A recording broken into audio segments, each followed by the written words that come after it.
To dial in and figure out a challenger, 14-month layoff. We thought he was 36-year-old man in front of you who has had the height, and for Valuev the first time. This is not Valuev at his best. single shots from him, if at all. Nothing on either, but what he has done is done things like that. 9-9, I don't know. That was cool. Well, it's Event of the evening. Puerto Rico, Luis Pabon. Close. This Olympic medalist has a professional Holyfield kilos. Professional record 51. Valuev. but they love Evander Holyfield now. Enthusiastic reaction. Cuba boxing, now he's got a familiar face coming forward. Watch that jab. He's got to let his handers go.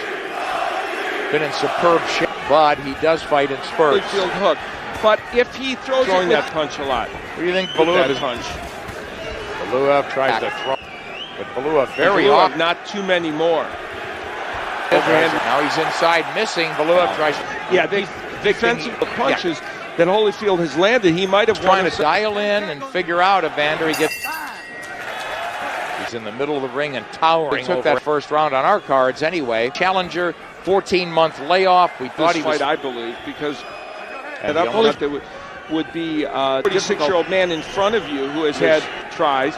So you would think you'd want to for more action.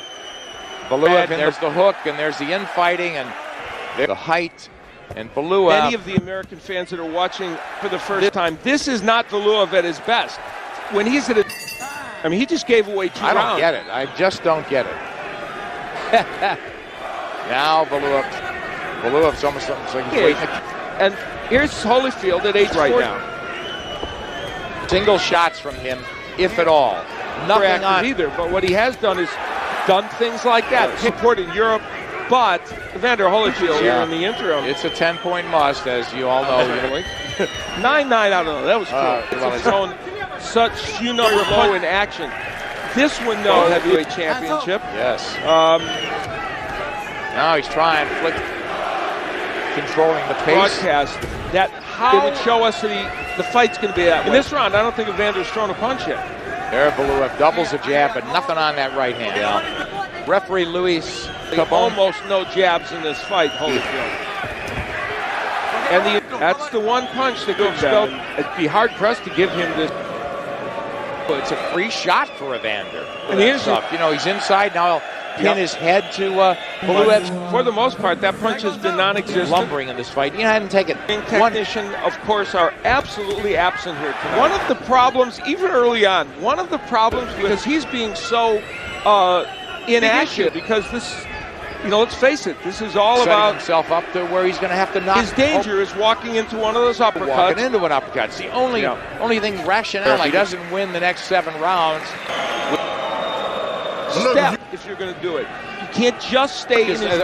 He doesn't want to move as much. Who knows? He's been a little bit more stationary and then be more aggressive. They felt many years. And I think my reputation is one of a dreadful performance by Valuev. Has never fought well.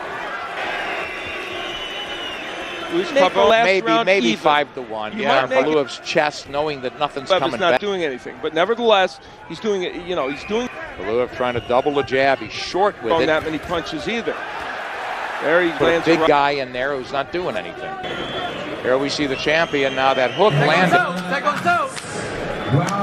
He's kind of, was handed this title very often. Holyfield tries the jab, right hand. There, they exchange shots there. Holyfield to give Valuev some issues. Yeah, and for applauding the They're action. Actually nothing. And it's been the way aggression seems. I don't know, inappropriate. Making the play now, landing nothing, but it would seem to effectively, for the most part.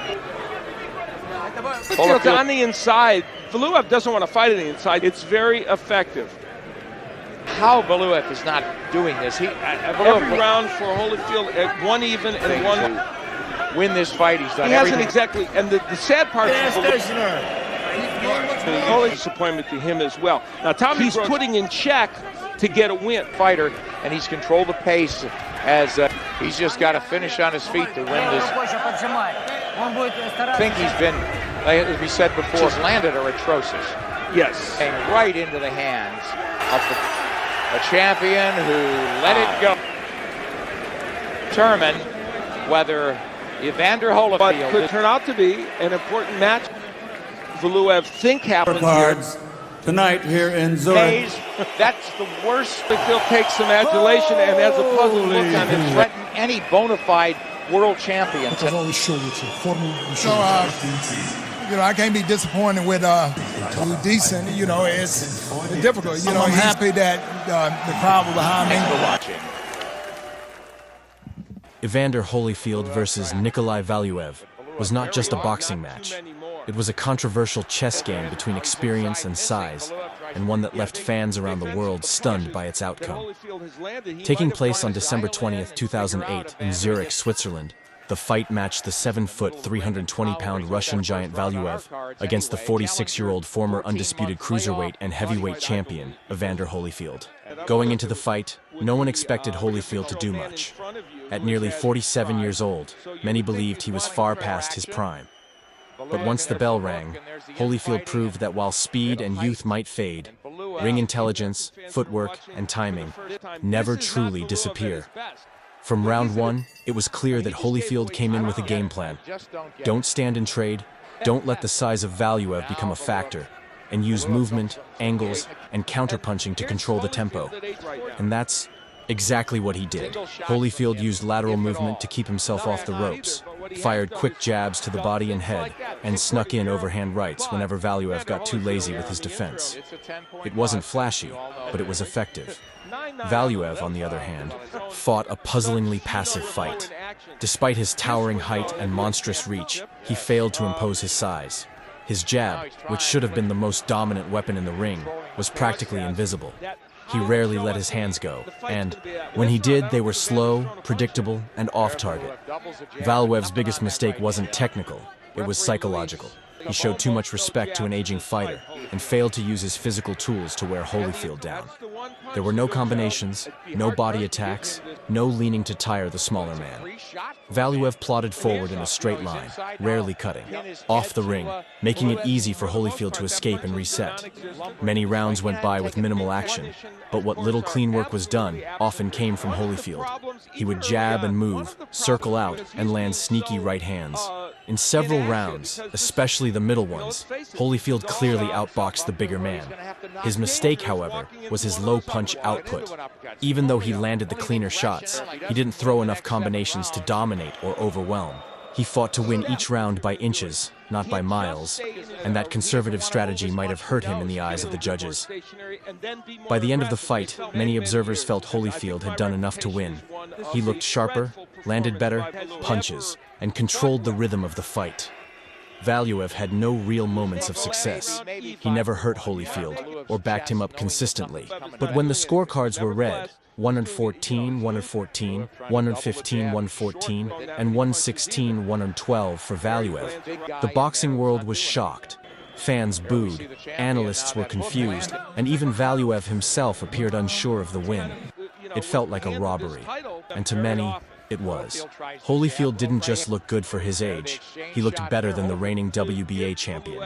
The decision sparked outrage not because it was close, but because it ignored the clear difference in effectiveness. Valuev threw more, but landed far less. Holyfield's punches were clean, timely, and strategic. But the judges seemed to reward Valuev's size and forward movement more than the actual damage or accuracy. It raised a bigger question in boxing. Does effective aggression mean more than clean boxing and ring generalship? In this case, it seemed that politics and business played a part.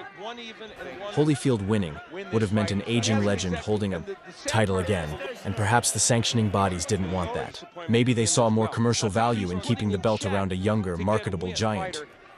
In the final analysis, Holyfield lost because of judging and cautious tactics. He didn't press enough in the later rounds to leave no doubt.